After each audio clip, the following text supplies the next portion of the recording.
Hi, good morning. Thank you for joining me. Today we are here with Aaron from Earth Love Gardens to share his craft with the world and make sure that everybody knows that they can get involved gardening, growing their own food, being more sustainable and at their own pace and for the level that works for them. This ties in really well to what Kindness wants to promote and also happens to be a local company, which is awesome. So, Aaron, before we jump in, would you mind to introduce yourself and tell us a little bit about what Earth Love Gardens is? Yes, my name is Aaron Michael, and I founded Earthlow Gardens in 2008. In 2018, and we create garden beds and hoop houses locally in the Denver and Boulder area, and we also do edible and pollinator landscape designs for the whole country. We can even cover the whole world. That's incredible.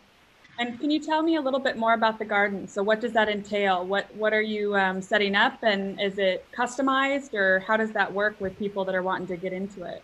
Yeah, locally in Colorado, give we make the garden beds for people's yards, and we work with schools and organizations and homes. We just love working with the community, and we set people up with redwood garden beds in standard and custom sizes. And we give organic soil and compost and their choice of seeds from the Masa Seed Foundation. And we do the full installation so you can get ready, right to growing. And we also make hoop houses so you can grow essentially year round. They're like little greenhouses for your garden bed with all the best materials. Uh, so you have a really great producing sustainable garden. That's amazing, especially coming from Colorado. We have such a short growing season, so being able to extend that for any length of time just allows you to get more of that bounty, but also, like you said, it's not just for the individual. You're working with businesses as well and setting that up. Yeah, yeah. Community partnerships and basically getting people to connect with the earth and connect with each other and connect within themselves because that is what's needed today. Yeah. Real true connection. Yeah, getting your hands in the dirt, grounding yourself, really working with Mother Nature. Exactly. Oh, I love that. You mentioned the bee pollinators, which I think is just the coolest thing because that is something that you can do nationally and really lends well to the gardens, to be able to create that ecosystem. Would you mind to go into a little bit more about that as well? Yeah, so we do landscape designs and we do the landscape designs remotely.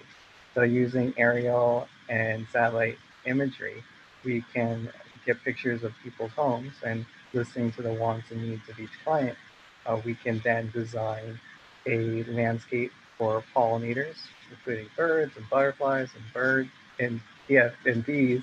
And yeah, so in using native plants for that client's region, we then create a beautiful landscape, and people are loving our service. And we really are empowering people to grow native plants that are good for pollinators and birds. And it's such a needed thing in the ecosystem today.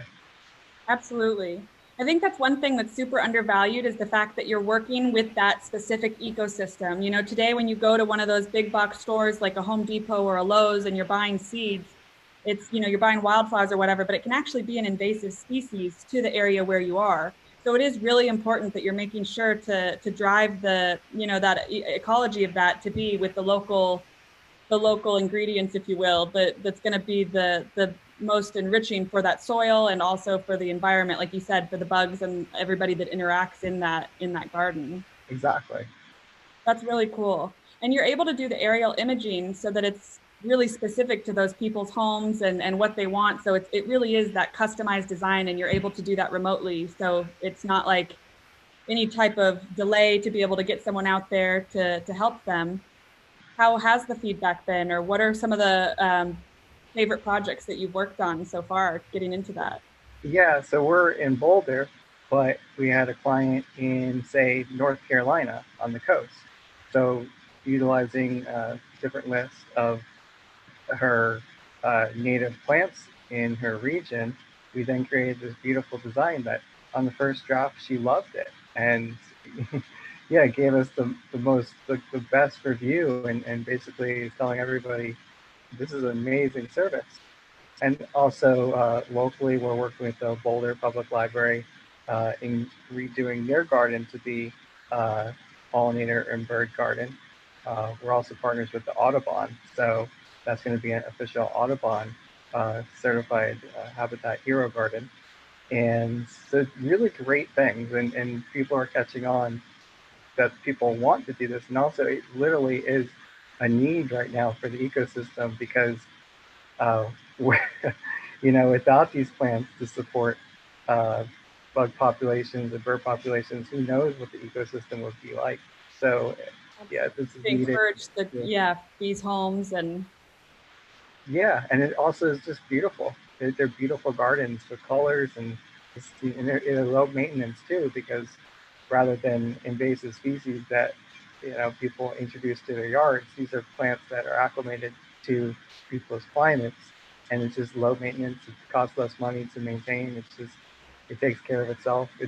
It's great in so many ways. totally. I know I was just recently visiting Florida, and you go there and it's all of our indoor plants in Colorado that are growing wild in the outdoors.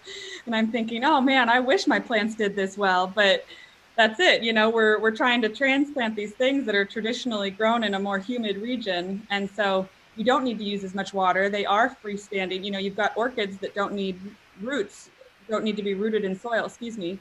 And that really surprised me because in Colorado, being such a dry climate, there's no chance. It's Yeah, you've got to really watch the moisture levels there. So that different resiliency in the plants, like you said, you're able to specify that when you're setting that up so that the plants and the species around it are working with each other.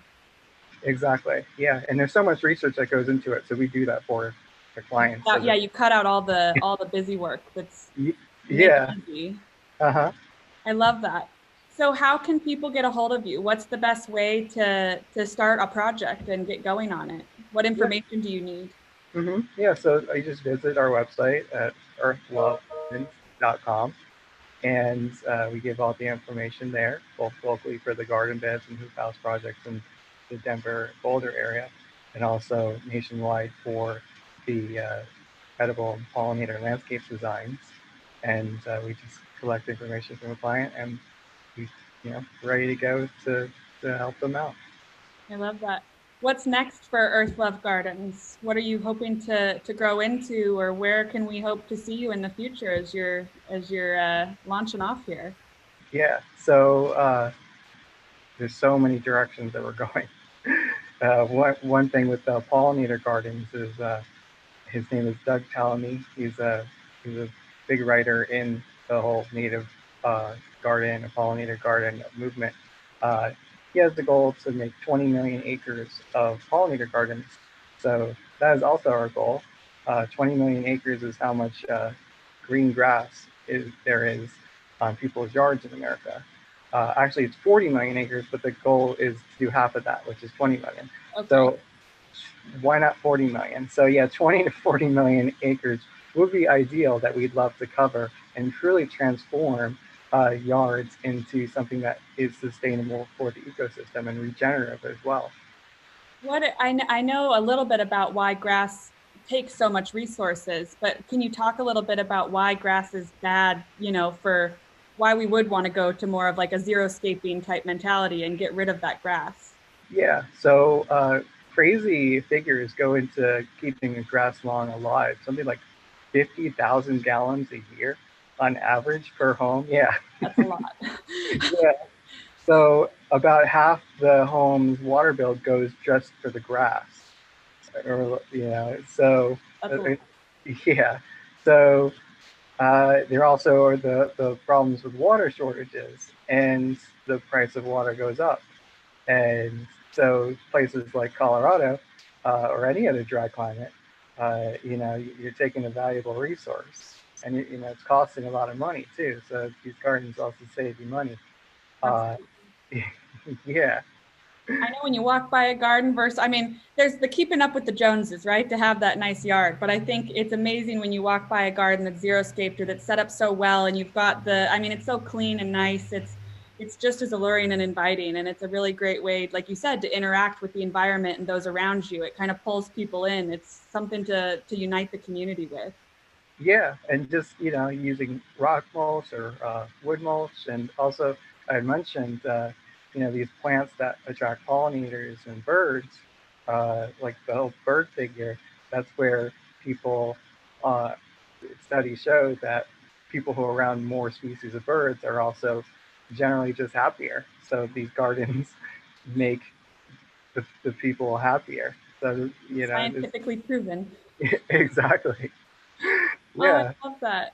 You're doing some incredible work. I think it's amazing. I really want to make sure people understand. I mean, you don't have to have a degree in, in environmental studies or whatever to make yourself conscious of just what little impacts you can have in your day-to-day choices that create those big ripples. I mean, by working to be sustainable and look at what you're getting in region, you're really creating that long-lasting sustainable change. And you're doing it with really minimal money down invested to do so. Yeah. Yeah. It, uh, it saves you money. It saves you time. It does a great thing for your yard and your community. Because people love these gardens and they walk by your yard and then they're just inspired.